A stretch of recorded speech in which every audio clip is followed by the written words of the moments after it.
Hello everyone.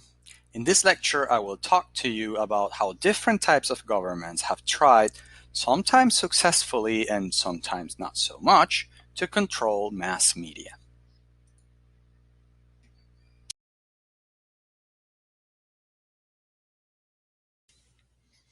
American philosopher Noam Chomsky recently tweeted that he who controls the media controls the minds of the public.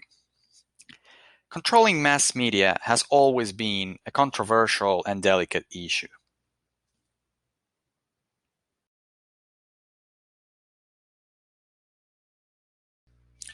For one part, governmental mass media regulations are important to protect vulnerable communities from the hurtful effects of some mass media content. Some regulations, like the TV and film rating systems, for example, have been implemented after studies have shown media effects on children. Other regulations prohibit the production and distribution of harmful content like child pornography. On the other hand, as we have learned these past weeks, mass media has been a crucial element in the rise and fall of empires, kingdoms, and governments. Therefore, it is not surprising that governments have always wanted to have much control over the mass media. We have learned through history that too much governmental control of mass media is a dangerous threat to democracy.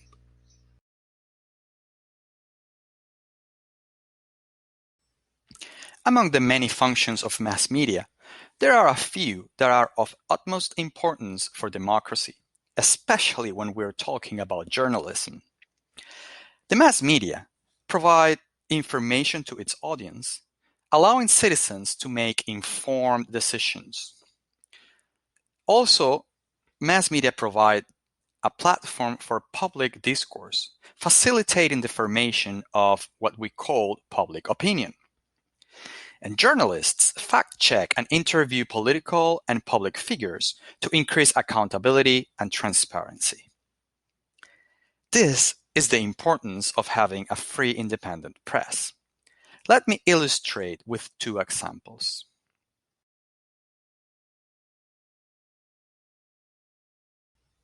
In December 1998, Hugo Chavez won the Venezuelan presidential election, changing the country into a socialist nation and completely polarizing the population. During the first decade of his presidency, the Venezuelan opposition to his regime organized thousands of protests and demonstrations, some of them brutally repressed by the authorities, some others resulting in the deaths of dozens of demonstrators shot by pro-government militias.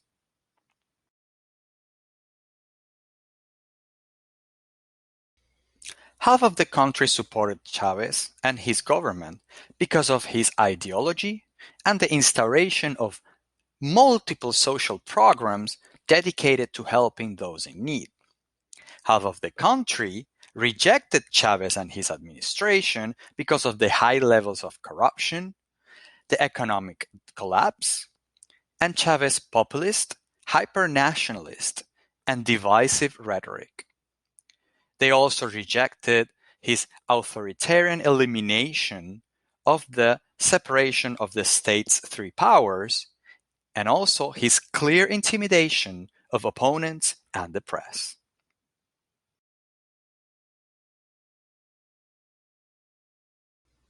Venezuelan mass media was in the hands of private corporations. Only one TV station and one radio station belonged to the state.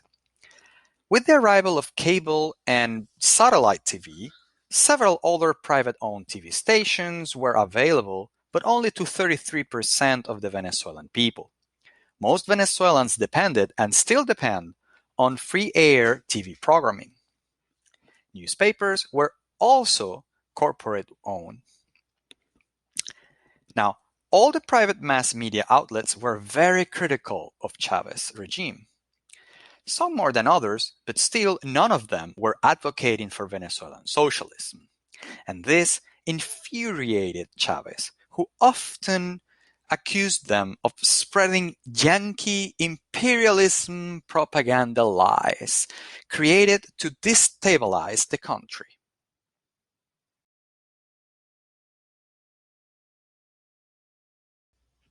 In 2002, a military coup saw President Hugo Chavez ousted from office for 47 hours before being restored to power by some of the same military men who participated in the coup attempt.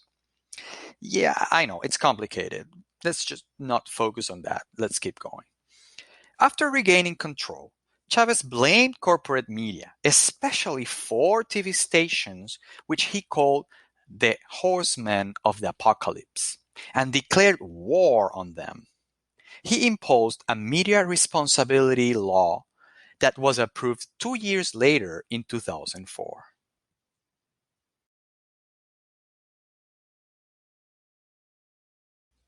This law wasn't actually used to protect the public. It was used to get rid of any media who opposed Chavez's regime. Hugo Chavez used the media responsibility law's prohibition against inciting or promoting hatred or intolerance or disobedience of the current legal order to accuse corporate media of inciting social unrest through their content.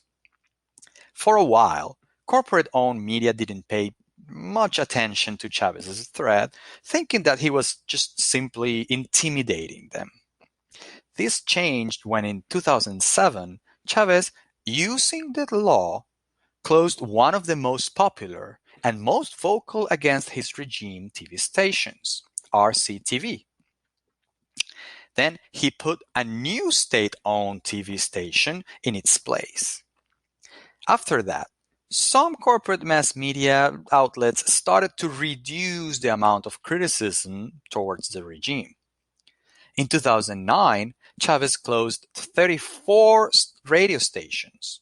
At the same time, he created several other TV stations and expanded the government's radio station into the biggest radio network in the country. After this, most corporate-owned mass media outlets decided to back down, not wanting to risk their licenses.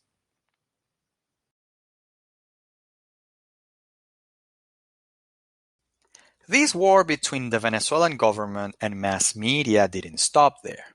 After Chavez's death in 2013, Nicolás Maduro became his successor, and he continued the efforts to silence dissident mass media. He and his government officials have closed newspapers and have arrested several journalists who have openly opposed and criticized the regime. In 2017, Maduro succeeded in forcing cable and satellite TV companies to eliminate TV networks who were critical of his regime from their rosters. And he has even created a law targeting social media posts against him. This has intensified during 2020.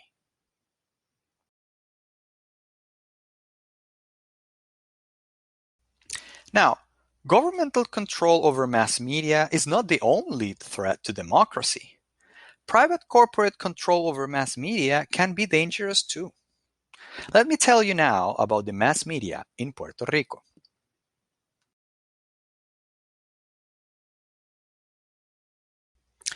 In this Caribbean island, the major TV stations are owned by huge private corporations. The three major newspapers are also owned by private corporations, and most of their owners are millionaire real estate investors, some of them with clear ties with the two major Puerto Rican political parties.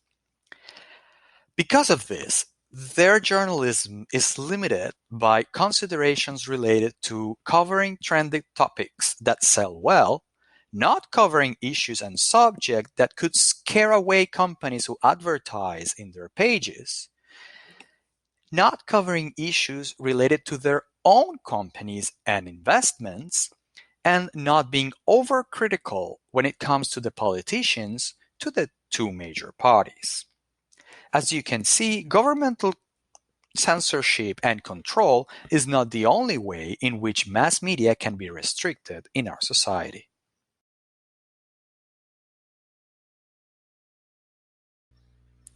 Fortunately, there is a non-profit organization that promotes investigative journalism in Puerto Rico. Its name is the Investigative Journalism Center, and in the summer of 2019, they discovered a 900-page long chat between the governor, who was very popular at the moment, and several members of his cabinet.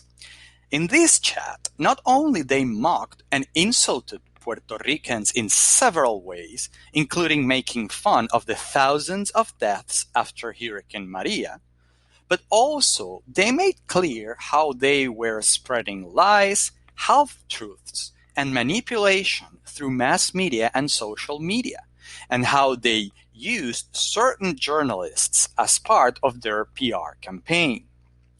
They provided the journalists with the questions that they wanted them to ask so they could control the mass media narrative.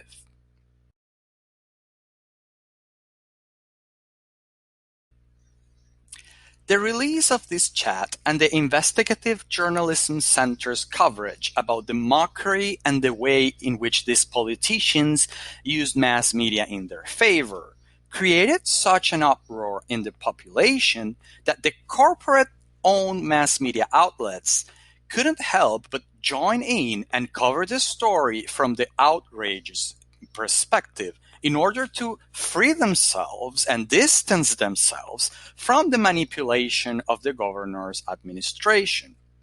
The sum of all this coverage through every mass media outlet in Puerto Rico and the participation of media celebrities, Puerto Rican media celebrities, in the movement of outrage against the governor led to many protests, including the most attended street demonstration in the island's history.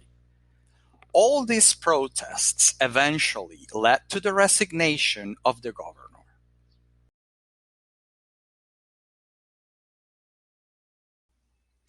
This illustrates the importance of free independent journalism and mass media. Without the Investigative Journalism Center, this chat wouldn't have been released to the public, and right now the former governor would have possibly been re-elected last week.